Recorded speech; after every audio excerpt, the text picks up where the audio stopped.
नमस्कार मित्रों, स्वागत है आप सभी का लिनियस संस्कृतम विशेषज्ञ में। इस वीडियो में हम लोग कक्षा 10 के संस्कृत का छठा अध्याय के सभी महत्वपूर्ण वस्तुनिष्ठ प्रश्न अर्थात वीवीआई ऑब्जेक्टिव क्वेश्चन का अध्ययन करेंगे।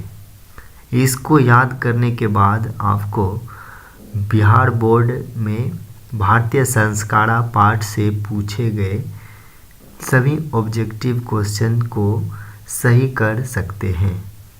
साथ ही साथ आप यहां से क्लास 10 के सभी BSEB पाठ्यपुस्तक के ऑब्जेक्टिव क्वेश्चन आसानी से प्राप्त कर।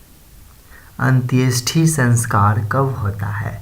विवाह के पहले, शिक्षा प्राप्त करते समय, जन्म के पहले, मरने के बाद।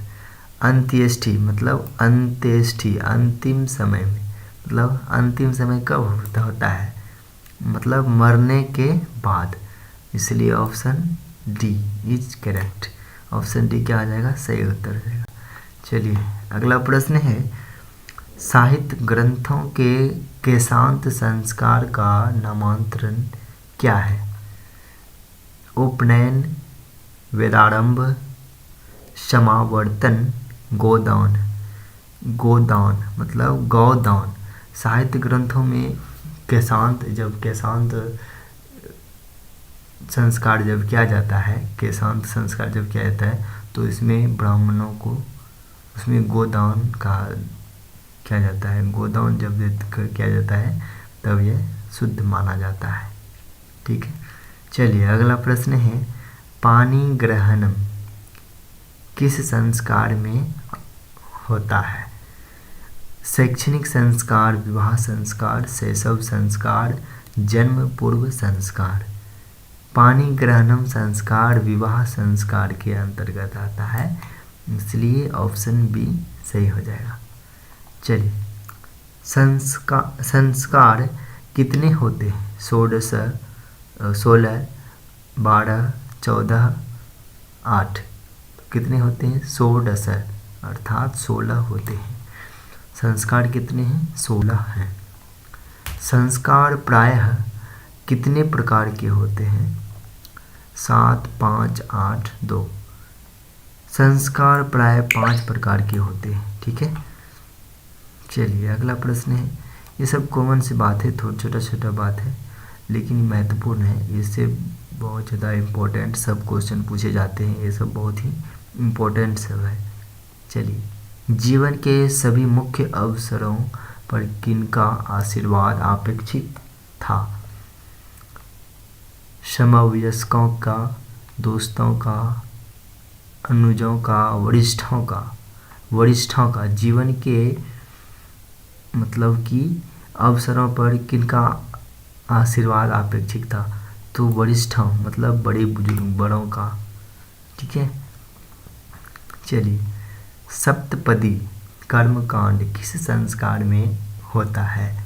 शैक्षणिक, विवाह, उपनयन, जन्म पूर्व।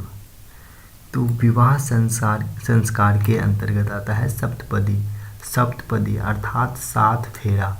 अग्नि के 7 फेरे लेते हैं तो उसे सप्तपदी कहते हैं। ठीक है, और सप्तपदी किस संस्कार के अंतर्गत आता है? विवाह संस्कार के अंतर्गत आता है। चलिए अगला है, गोदान किस संस्कार का मुख्य कर्म है? उपनयन संस्कार, केशांत संस्कार, समावर्तन संस्कार, सीमंतोन्नयन संस्कार। ऑप्शन बी केशांत संस्कार। जब हम मुंडन करवाते हैं तो गोदान की संस्कार होता है, गोदान इसमें देना मुख्य कार्य होता है। ठीक है, केशांत। चलिए अगला है, कन्यादान किस संस्कार में होता है? समावर्तन संस्कार में, केशांत संस्कार में, उपनयन संस्कार में, विवाह संस्कार में। देखिए कन्यादान तो आपको भी पता है, जब शादी करते हैं तो विवाह संस्कार में कन्यादान होता है। ठीक है, कन्यादान किया जाता है, इसलिए इसका ऑप्शन डी सही हो जाएगा। चलिए अगला प्रश्न है, अंतिम शिक्षा संस्कार का नाम क्या है? मतलब अंतिम वाला जो शिक्षा संस्कार है, तो उसका शिक्षा संस्कार है तो उसका क्या नाम है? उपनयनम, समावर्तनम, अक्षरारंभ, वेदारंभ। ऑप्शन बी समावर्तनम, मतलब शिक्षा का जो समापन होता है तो उसे समावर्तन कहते हैं। ठीक है। चलिए, विवाह संस्कार के अंतर्गत नहीं आता है, मतलब कौन सा संस्कार जो है विवाह संस्कार के अंतर्गत नहीं आता है? गोदान, वागदान, सिंदूरदान, कन्यादान। तो वागदान जो है विवाह संस्कार के अंतर्गत नहीं आता है। चलिए अगला प्रश्न है, शैक्षणिकाः संस्काराः कति सन्ति? शिक्षा संस्कार कितने हैं? शिक्षा के कितने संस्कार हैं? तो 5, 3, 6, 12। शिक्षा के कितने संस्कार हैं? ऑप्शन ए 5, अर्थात शिक्षा के 5 संस्कार हैं। सीमंतोनयनम किस प्रकार का संस्कार है? सीमंतोनयनम किस प्रकार का संस्कार है?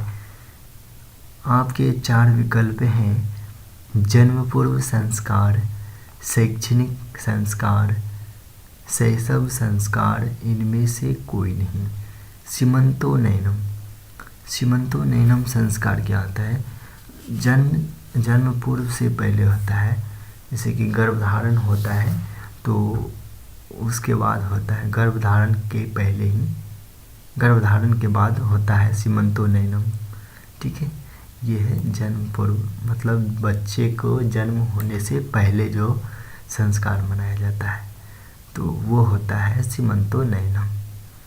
चलिए अगला प्रश्न है, प्राचीन काल में शिष्यों को क्या कहा जाता था? प्राचीन काल में शिष्य को क्या कहा जाता था?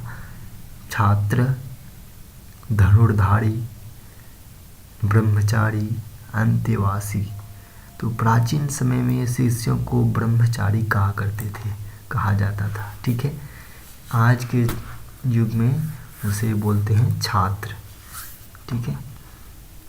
चलिए अगला प्रश्न है, प्राचीन संस्कृति की पहचान किससे होती है? धर्म से, संस्कारों से, कर्मों से, धन से।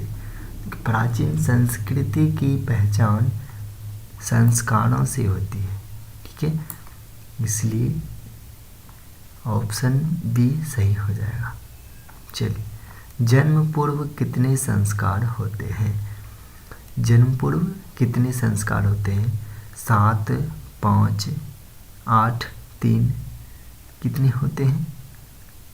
8 संस्कार होते हैं। जन्म से पहले 8 संस्कार होते हैं। ठीक है। चलिए, मनुष्य गृहस्थ जीवन में कब प्रवेश करता है? विवाह संस्कार के पूर्व, क्षौर कर्म के पूर्व, उसके बाद उपनयन संस्कार के बाद, विवाह संस्कार के साथ ही। विवाह संस्कार के पूर्व, विवाह संस्कार के पूर्व तो नहीं, विवाह जब होगा तभी तो। विवाह होने के बाद वो गृहस्थ जीवन में प्रवेश करता है, अर्थात ऑप्शन डी सही हो जाएगा। विवाह संस्कार के साथ ही, विवाह संस्कार पूरा होते ही वह गृहस्थ जीवन में प्रवेश कर जाता है। चलिए, भारतीय जीवन में किस काल के संस्कारों का महत्व चला आ रहा है? भारतीय मतलब भारत के रहने वाले सभी व्यक्तियों में, मानवों में किस प्रकार के संस्कार का महत्व चला आ रहा है अब तक? तो मध्यकाल से, कब से चला आ रहा है?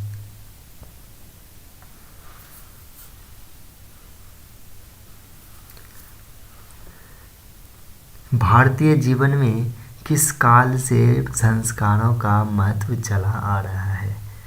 भारतीय जीवन में मतलब जो कि भारतीय हैं उसके जीवन में संस्कार कितने समय से चला आ रहा है, किस समय से उसका महत्व चला आ रहा है आज तक। मध्यकाल से, आधुनिक काल से, प्राचीन काल से, अत्याधुनिक काल से।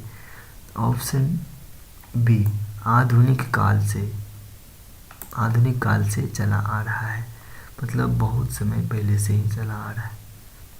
ठीक है, चलिए। पुंसवन संस्कार कब होता है?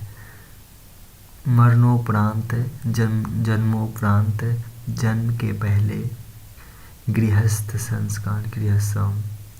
तो ऑप्शन सी, जन्म के पहले संस्कार है पुंसवन। ठीक है, चलिए अगला प्रश्न है, वागदान किस संस्कार में होता है?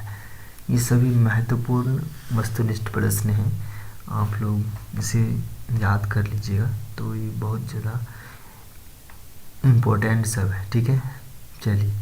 वागदान किस संस्कार में होता है? उपनयन, विवाह, पुंसवन, निष्क्रमण, किस में होता है? ऑप्शन बी, विवाह संस्कार में होता है वागदान संस्कार। ठीक है, चलिए। भारतीय संस्कृति की अद्वितीय विशेषता क्या है? भारतीय संस्कृति की अद्वितीय मतलब दूसरा विशेषता क्या है? संस्कार, जाति, धर्म, संप्रदाय। संस्कार, भारतीय संस्कृति की दूसरा विशेषता जो है यह है संस्कार। ठीक है, चलिए, धन्यवाद। आपने पूरा वीडियो देखा, इसके लिए आपको बहुत बहुत धन्यवाद। आज का बस इतना ही। आपको कैसा लगा वीडियो आप कमेंट में ज़रूर लिखें, और क्या गलती हुई जो कि मैं आपको क्या नहीं समझा पाया आप वो ज़रूर लिखें, और मैं उसे सुधारने का प्रयास ज़रूर करूँगा।